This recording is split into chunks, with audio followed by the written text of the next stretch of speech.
A criança e o silêncio da noite. Este é o nosso tema de conversa hoje sobre o terror noturno infantil.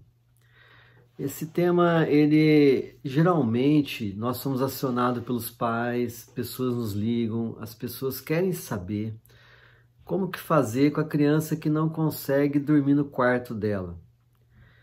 Porque ela inventa medos, porque ela cria situações onde faz com que os pais acreditem que ela está em sofrimento. E é interessante que isto é normal no mundo da criança, principalmente nessa primeira infância, de 0 até 7 anos de idade, e ela tem várias facetas, né? No começo, assim que a criança nasce, são os pais, a mãe, o pai, que têm dificuldade em deixar aquele bebê, aquele rebento frágil, dormir sozinho no quarto dela. Aí alguns pais que tentam, colocam câmera, colocam sensores e criam aquele ambiente persecutório, onde ninguém dorme direito em casa por conta deste bebê que chegou. E isto é uma realidade de quase todas as famílias, principalmente aquelas onde tem condições de a criança ter o quarto dela. Essa transição, esse corte, esse rompimento. Mas esses medos que a criança vai construindo depois, ao longo do seu desenvolvimento, quando ela sai da fase do primeiro ano de vida, que ela entra no 3º ano, no 4º ano, que aí aquele sensação de terror, de estar vendo fantasma, que ela entra em pânico muitas vezes, vem com toda a força. E se não houver isto no desenvolvimento da criança, é sinal que tem alguma coisa errada. Porque crianças vão ter essa fantasia do medo, sim. E aí eu vou explicar o porquê. No seu desenvolvimento psicoafetivo, a criança desenvolve essas fantasias e a criança ela vive mais na fantasia do que na realidade, isso é normal. Ela vai criar essas fantasias de medo, vendo fantasmas, tem assombração atrás da cortina e assim por diante, porque é o afastamento real dos pais, é o rompimento com o vínculo dos pais, é o anúncio de uma separação. Adentrar à noite no seu quarto, dormindo longe dos pais, é uma simbologia de rompimento, de crescimento. Muitos pais não querem que a criança desenvolva na sua autonomia nesse rompimento e muitas crianças também não querem deixar este contato com os pais, que de alguma forma é gostoso, mas cria muitas situações adversas, acentuando inclusive para a manutenção desse jogo o terror noturno enquanto patologia. Há crianças de 3, 4, 5 anos que eu já atendi e sempre atendi que já vinha com um transtorno definido de pânico, de medo da noite, que é o que a gente configura como terror noturno, que tem que ser trabalhado para a criança aprender a lidar com este corte. E os pais também têm que aprender a separar-se da criança para que ela possa se desenvolver no mundo. Mas esta situação, ela existe num primeiro momento como parte do desenvolvimento infantil, onde a criança ela está percebendo essa simbolização, tanto a criança como os pais, de que há uma separação real, uma representação do rompimento real com a pessoa dos pais. Assim como aconteceu lá quando a criança teve que deixar a mamadeira, teve que deixar o peito, e ela foi criando processo de transição na relação com outras pessoas, assim se dá também com a questão da noite. Lá pelos 4 anos, final de 3 anos, 4 para 5, Freud ele tem um texto que embasa o início da teoria dele sobre a sexualidade humana, que está lá no texto dele, 3 ensaios da sexualidade. Neste livro ele vai trabalhar, nesse texto ele vai trabalhar já a construção da relação que a criança estabelece amorosa no triângulo amoroso, a criança, o pai e a mãe. A família, o casal pode ter 10 filhos que vivenciará 10 triângulos amorosos. Com aquela célebre relação onde a criança do sexo masculino se apega à mãe para conquistar essa mãe em detrimento ao pai, e também a menina se apega ao pai, conquista o pai em detrimento à mãe, naquele jogo amoroso. O menino enciuma a relação do pai com a mãe porque ele quer ficar com a mãe. A menina enciuma a relação do pai com a mãe porque quer ficar com o pai.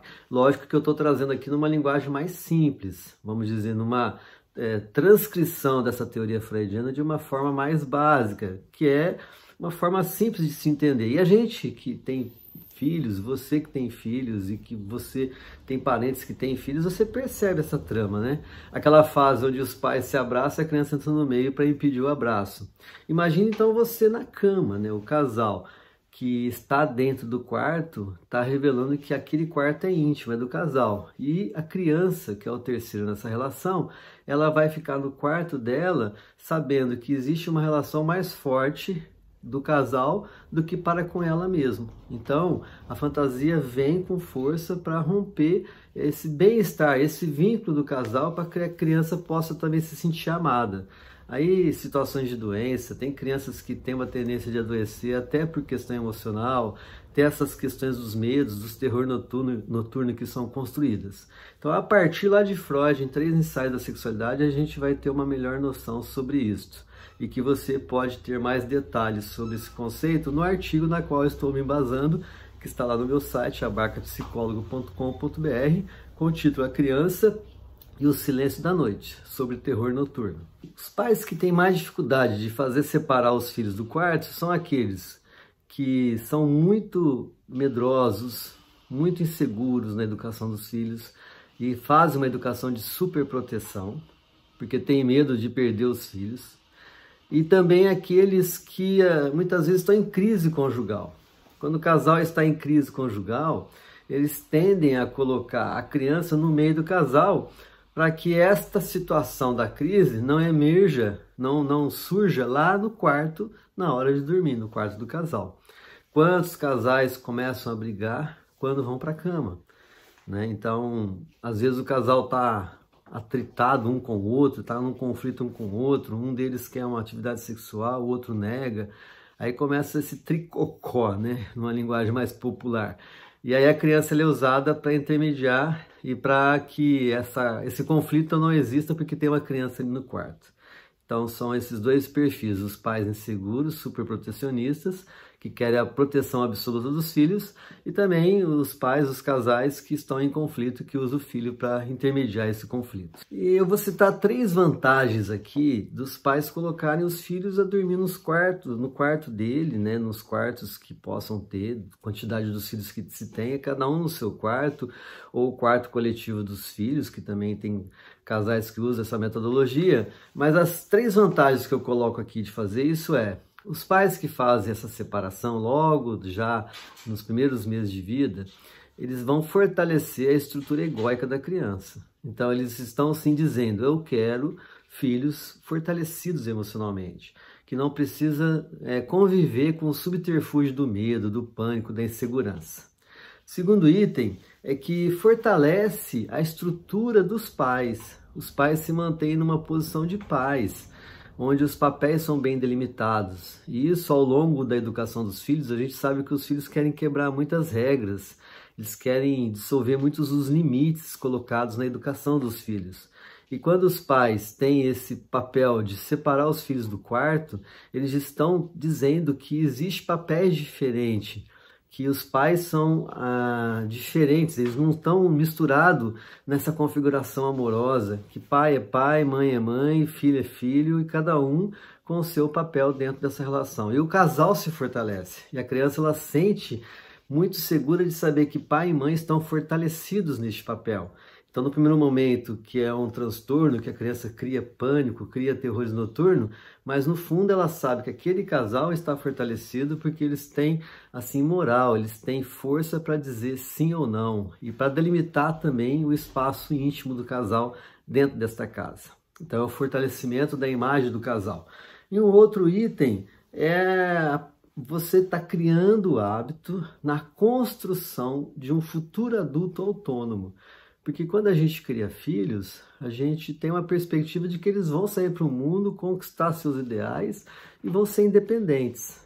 Nenhum pai quer criar filho para ficar a vida toda sustentando o filho. na vida adulta dele depois.